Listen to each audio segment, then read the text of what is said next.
దేవునికి స్తోత్రం. దేవుని నామానికి మహిమ కలుగును గాక. జీవాధిపతి యేసు అనుదిన వాగ్దానాల సందేశాలను వింటున్న దేవుని బిడలైన మీ అందరికీ ప్రత్యేకమైన వందనాలు. వైఎం యూట్యూబ్ ఛానల్ను మీరు సబ్స్క్రైబ్ చేసుకోండి. మీ బంధువులకు మీ స్నేహితులకు పరిచయం చేయండి. లైక్ కొట్టండి, షేర్ చేయండి. అంతేకాదు మరి ఈ యొక్క పరిచర్య కొరకై అనుదినం మీరు ప్రార్థన చేయండి. ఎవరైనా ఆర్థికంగా ప్రోత్సాహకరంగా మీరు సహాయం సపోర్టు అందించాలనుకుంటే ఈ యొక్క ఛానల్లో మాకున్న నెంబర్కి ఫోన్ చేసి మీరు మమ్మల్ని సంప్రదించాల్సిందిగా ప్రభుపేట మనం చేస్తున్నాం. దేవుని పరిశుద్ధ నామానికి మహిమ కలుగునుగాక. దేవునికి స్తోత్రం. జీవాధిపతి యేసు అనుదిన వాగ్దానాలను వీక్షిస్తున్న దేవుని బిడ్డలైన మీ అందరికీ వందనాలండి. అందరూ బాగున్నారా? సంతోషంగా ఉన్నారా? మంచిది. దేవునికి స్తోత్రం. దేవుడు మిమ్మలను, మీ కుటుంబాలను, మీ బిడ్డలను దీవించునుగాక. మీకోసం అనుదినం మేము ప్రార్థిస్తున్నాం. మా కోసం, మా కుటుంబాల కోసం, పరిచర్యల కోసం భారంతో మీరు ప్రార్థన చేయండి. మరి ఈరోజు మారు మనసు అనే అంశంలో మనం ధ్యానం చేస్తూ వస్తున్నాం కదా, అందులో మరొక వాక్యాన్ని మనము ధ్యానం చేద్దాం. పరిశుద్ధ గ్రంథముల నుండి హెబ్రీయులకు రాసిన పత్రిక 6వ అధ్యాయము 1వ వచనాన్ని మనం చదువుకుందాం. కాబట్టి నిర్జీవ క్రియలను విడిచి మారు మనసు పొందుటయు దేవుని అందలి విశ్వాసమును బాప్తిస్మమును గూర్చిన బోధయు హస్త నిక్షేపణమును మూతుల పునరుద్ధానమును నిత్యమైన తీర్పును అని పునాదిని మరలా వేయక క్రీస్తును గూర్చిన సంపూర్ణముటకు సాగిపోదుము. చాలు. దేవునికి మహిమ కలుగునుగాక. చదివిన వాక్య భాగముల నుండి మనం నేర్చుకోవాల్సిన పాఠం ఏంటంటే నిర్జీవ క్రియలను విడిచి. ఏంటట? నిర్జీవ క్రియలు అంటే దేవునికి ఇష్టం లేని క్రియలు, దేవునికి నచ్చని క్రియలు మనం విడవాలి. చాలామంది దేవునికి ఇష్టం లేని పనులే చేస్తూ కాలయాపన చేస్తున్నారు. అందుకని ఇక్కడ హెబ్రీ గ్రంథకర్త ఎంత చక్కని మాటలు రాస్తూ ఈ 6వ అధ్యాయంలో చెప్తున్నాడంటే, కాబట్టి నిర్జీవ క్రియలను విడిచి మారు మనసు పొందుటయు దేవుని యందలి విశ్వాసం ఉంచు.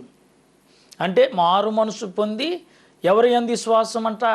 దేవుని యందు విశ్వాసం ఉంచి బాప్తిస్మమును గూర్చిన బోధయు హస్త నిక్షేపణయును అని ఇక్కడ మనకి తెలియపరుస్తున్నాడు. నా ప్రియ దేవుని బిడ్డలారా, ఈ రోజున ఈ వాక్యం వింటున్న ప్రియ సహోదరి సహోదరుడా, నిర్జీవ క్రియలు మనలో ఉంటే, నిర్జీవ క్రియలు ఏంటి అని నేను ఒక మాటతో చెప్పాలి అంటే, మనలో ఉన్న లోకపు ఉద్దేశాలు, మనలో ఉన్న చెడు ఆలోచనలు, దేవునికి ఇష్టమలేని క్రియలు, ఒక మాటతో చెప్పాలంటే దేవునికి ఇష్టమలేని క్రియలను మనం విడిచిపెట్టాలి. చాలామంది ఈ నేటి సమాజంలో మారు మనసు పొందారు, కానీ ఏ విడిచిపెట్టలేదు? ఈ నిర్జీవ క్రియలను విడిచిపెట్టలే. మరి ఇంకేడ పొందారు మారు మనసు పొందారా? బాప్తీసం తీసుకున్నారు, నిర్జీవ క్రియలను విడిచిపెట్టకుండా. అందుకని ఇలాంటి వారు బోలెడంతమంది. ఈ మధ్య ఒక ఆయన, నేను బాప్తీసం పొందాను పాస్టర్ గారు అన్నాడు.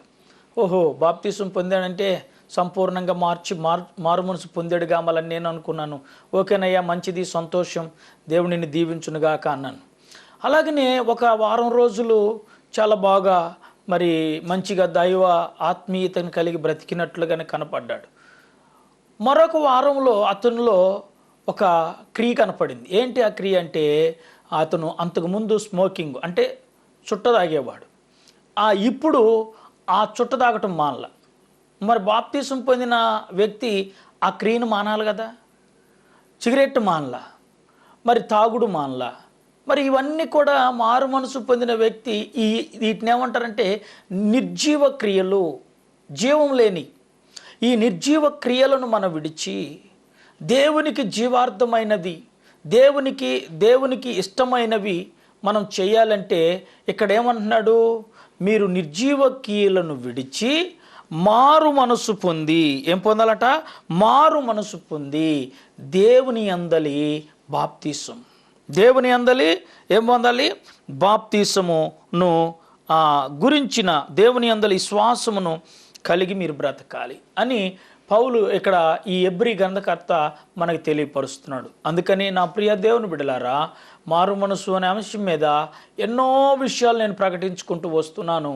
ఈరోజు కూడా మరి ఈ వాక్యములో నీ జీవితంలో నిర్జీవమైన క్రియలు ఉంటే, నీలో ఏవైనా దేవునికి ఇష్టం లేని క్రియలు ఏమైనా ఉంటే అవి ఈరోజే విడిచిపెట్టాలని ప్రభు పేరిట కోరుకుంటున్నాను. వాటిని విడిచిపెట్టి ఏం చేయాలంటే నువ్వు మారు మనసు పొందాలి, మార్పు చెందిన వ్యక్తిగా నువ్వు బ్రతకాలి. ఆ మారు మనసు కలిగి దేవుని యందలి విశ్వాసము కలిగి బ్రతకాలి. దేవుని యందలి మార్పు చెందిన నీవు బాప్తీసం పొందిన వ్యక్తిగా నువ్వు బ్రతకాలి. కనుక నీవు దేవుని యందలి విశ్వాసం అనే ఆ క్రియను నువ్వు కలిగి బ్రతకకుండా, దేవుని యందలి సంపూర్ణ జీవితాన్ని నువ్వు జీవించకుండా క్రియలేని విశ్వాసం, ఏమన్నాడు? క్రియలేని విశ్వాసం మృతం, అంటే అది చచ్చింది, అది వ్యర్థం అంటున్నాడు. నీలో ఏ క్రియ కనపడాలంటే దేవునికి ఇష్టమైన క్రియ కనపడాలి.